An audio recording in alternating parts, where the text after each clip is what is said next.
अमरावती और उदयपुर में जो घटनाएं हुई वो लगभग एक जैसी है, बस उनमें पीड़ित और आरोपी अलग अलग है, लेकिन घटनाओं में समानता है। कैसे, जरा इसे देखिए।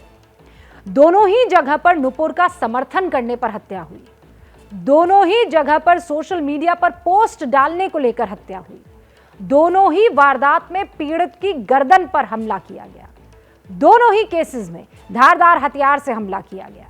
दोनों जगह पर पहले पीड़ितों के उस दुकान की, उस इलाके की रेकी की गई जहां वो बैठा करते थे, और इसीलिए ये सवाल उठा रहे हैं या उठ रहे हैं कि कहीं इन दोनों घटना स्थलों का आपस में कोई कनेक्शन या संबंध तो नहीं है। अब दोनों ही मामलों की जांच एनआईए को सौंप दी गई है, तो हम भी उम्मीद कर रहे हैं कि दोनों घटनाओं में कोई अगर आतंकी संबंध दिखता है तो वो सामने जरूर आएगा। अमरावती में कैसे धर्मांधता की, खेती पर नफरत की फसल के साथ दवा व्यापारी की गर्दन काटी गई, अब इस रिपोर्ट से समझिए। तारीख है 21 जून और समय हो रहा था रात के 10:27। अमरावती के दवा व्यापारी उमेश कोले अपनी दुकान से घर आ रहे थे। आगे आगे उमेश कोले और पीछे से बेटे और बहू जो व्यापार में उनका हाथ बटाते थे। तभी एक सुनसान जगह पर उमेश कोले पर हमला हुआ और उनकी हत्या हो गई। भतीजे ने जो देखा कि उनके ऊपर किसी ने एकदम से हमला कर दिया है, अंधेरे में उनको बहुत क्लियर नहीं दिखा, लेकिन भैया गिरते हुए दिखे। भैया की जब गाड़ी गिर रही थी तो उसके लाइट में उसने देखा कि भाई दूसरा एक जो आदमी है उसके हाथ में चाकू है और वो फिर से ऐसा घूम के वापस आ रहा है उनके ऊपर। तो इसने थोड़ा गाड़ी की स्पीड बढ़ाई, अपनी गाड़ी छोड़ दी और भागते हुए जब गया तो दोनों लोग इसको देख के गाड़ी पे बैठ के तीनों के तीनों भाग गए। हमला बहुत प्रोफेशनली हुआ था, इतना सटीक कि चाकू के एक ही वार में उमेश कोले की जान चली गई। डॉक्टर भी हैरान थे कि कोई ऐसा चाकू कैसे मार सकता है। इसका मतलब कि हत्या प्रोफेशनली की गई थी। सिंगल अटैक था, लेकिन वो बहुत परफेक्ट जगह पे मारा था, तो इस वजह से यहाँ एक नेक में था जहाँ बाकी सब जो हमारी नसें रहती है वो कट गई। और डॉक्टर का कहना था कि ये जो है ये एक बहुत ट्रेनिंग अगर दी जाए और किसी को बताया जाए कि यहाँ ही मारना चाहिए, क्योंकि यहाँ मारने से आदमी मरता है, ये डॉक्टर बोले ये हम जानते हैं, आपके तरह जो आम जनता है वो नहीं समझ सकती कि यहाँ मारना चाहिए। तो हो सकता है कि उन्हें बताया गया हो कुछ कहाँ, और एक ही घाव था, एक ही घाव में भैया ऑन स्पॉट गए हैं। उमेश कोले न सिर्फ नफरत का शिकार हुए बल्कि उन्हें दोस्ती में धोखा भी मिला है। ये यूसुफ खान है जो उमेश कोले का दोस्त था।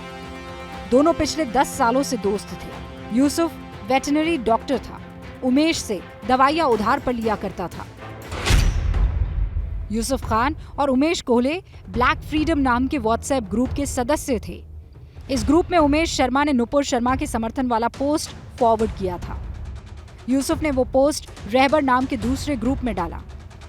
इस दूसरे ग्रुप में हत्याकांड का मास्टरमाइंड इरफान शेख था। 19 जून को इरफान ने मीटिंग ली और उमेश को मारने की साजिश रची। 21 जून को 3 लोगों ने हत्यारों को पल पल की जानकारी दी। जैसे ही उमेश अंधेरी जगह के पास आए, 12 से 14 इंच लंबे चाकू से उनकी हत्या कर दी। आज 7 आरोपी हमने अरेस्ट किए हैं और आज प्राइमा फेसी हमें ऐसा लगता है कि ये नुपुर शर्मा की जो फेवर में जो पोस्ट है वो फॉरवर्ड करने की वजह से ये हत्या हुई। घटना 21 जून को हुई और पुलिस अब आकर जुलाई में घटना का खुलासा कर रही है, वो भी उदयपुर हत्याकांड के सामने आने के बाद। इसीलिए पुलिस पर सवाल उठ रहे हैं और सवाल खुद अमरावती की सांसद नवनीत राणा उठा रही हैं, लेकिन पुलिस ऐसे आरोपों से इनकार कर रही है। पहले ऐसे पुलिस अधिकारी हैं, कमिश्नर ऑफ पुलिस अमरावती, जो पार्टी की ऐसे वर्कर करके उन्होंने ये क्षेत्र में काम किया। पिछले पार्टी कांग्रेस पार्टी की जिस तरीके से सरकार थी महाविकास आघाड़ी की, उनके ही कहने पे हर चीज़ उन्होंने यहाँ पर विरोध में एंटी जो गवर्नमेंट के थे उनके विरोध में उन्होंने स्टार्टिंग से वही काम किया है। सर, ये घटना टोटल ब्लाइंड केस था। इसमें हमारे पास जो जो मृतक हैं उनकी पत्नी, उनका बेटा, उनके स्टेटमेंट्स हैं कि उनको किसी के ऊपर शक नहीं है, उनको किसी भी तरह की धमकी नहीं आई। तुरंत हम मीडिया के सामने आके एक स्टेटमेंट नहीं दे सकते कि हमने कंक्लूड कर दिया है। हमने टाइम लिया, हमने सारे एविडेंसेस कलेक्ट किए और फिर हमने मीडिया को बताया। तो ये सारे तरह के आरोप गलत हैं और जैसा वो बोल रही हैं कि हमने चोरी और लूटमार का FIR करके मामले को दबा दिया। मामले को दबाना होता तो हम आज मेन आरोपी और सबको अरेस्ट नहीं कर रहे होते, 2 आरोपी अरेस्ट करके बता देते कि मामला खत्म हो गया। अब जांच NIA को सौंपी जा चुकी है। अब उदयपुर के साथ साथ इस हत्याकांड की तह तक भी NIA ही जाएगी। अमरावती केस में आरोपियों को 8 तारीख तक ट्रांजिट रिमांड पर भेज दिया गया है। अब NIA को इन आरोपियों को 8 तारीख या उससे पहले विशेष NIA कोर्ट में पेश करना होगा। कुल मिलाकर देश में यह हंगामा इसलिए हो रहा है क्योंकि नफरती बयान दिए गए हैं। पहले नफरत भरे बयानों से ही शुरुआत हुई और अब ये नफरत और ज्यादा फैलती जा रही है, नृशंस हत्या पर पहुंच गई है। और इसीलिए केंद्र सरकार अब हेट स्पीच के खिलाफ सख्त कानून बनाने की तैयारी कर रही है। इस कानून के तहत हेट स्पीच की परिभाषा तय कर दी जाएगी।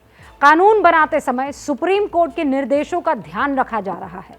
विदेशों में हेट स्पीच के खिलाफ कैसे कानून है, उनकी भी स्टडी की जा रही है, अध्ययन हो रहा है। अभिव्यक्ति की आज़ादी के पहलुओं को ध्यान में रखकर कानून का जो ड्राफ्ट है वो तैयार किया जा रहा है। कानून के मसौदे को जल्द ही जनता की राय के लिए सार्वजनिक भी कर दिया जाएगा। विधि आयोग ने कहा है कि हेट स्पीच का दायरा बड़ा रखा जाए, यानी जरूरी नहीं है कि सिर्फ उसी बयान को हेट स्पीच माना जाए जिससे हिंसा फैल सकती है। विधि आयोग ने परामर्श दिया है कि समाज में भेदभाव, बैर और वैमनस्यता बढ़ाने वाली भाषा को भी हेट स्पीच में लाया जाए, उस दायरे में रखा जाना चाहिए। सोशल मीडिया साइट्स पर यूजर अपनी पहचान छिपाकर झूठे और आक्रामक विचार आसानी से फैला रहे हैं, आप देखते होंगे। इन मामलों को भी हेट स्पीच के दायरे में रखे जाने का परामर्श दिया गया है। लेकिन क्या कानून के दायरे में आने के बाद हेट स्पीच रुक जाएंगी? ये एक बहुत बड़ा सवाल है और इसी सवाल का जवाब आपको और हमको देना है, सोचकर, मंथन करके।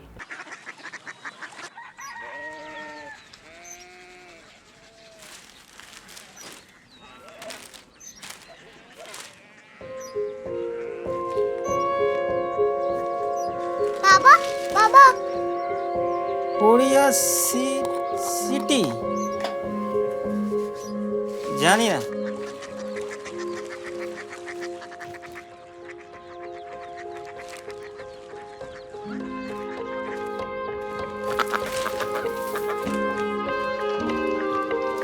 Korea city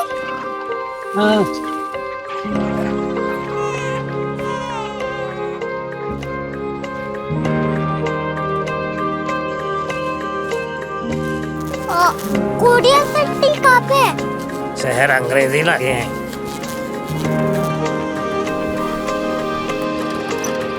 Korea city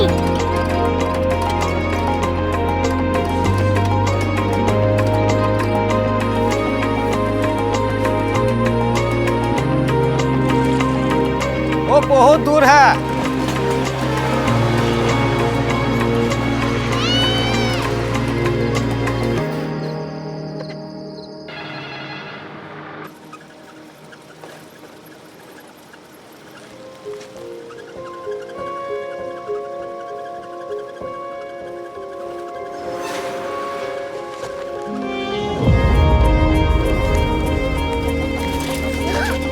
Korea city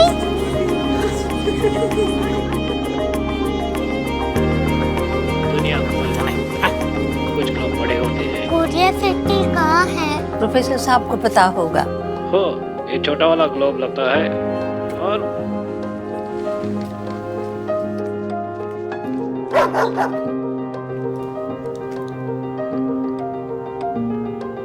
पता नहीं, मेरी बेटी से जाके मिल लो, शायद उसे मालूम हो।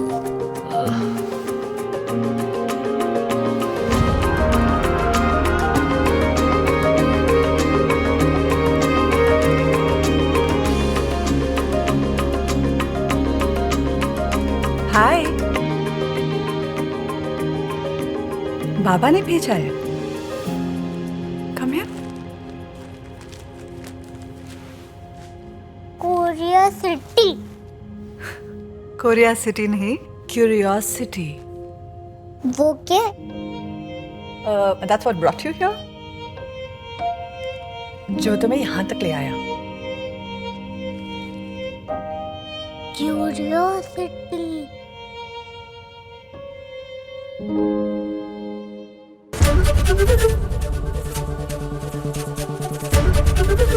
एबीपी न्यूज आपको रखे आगे।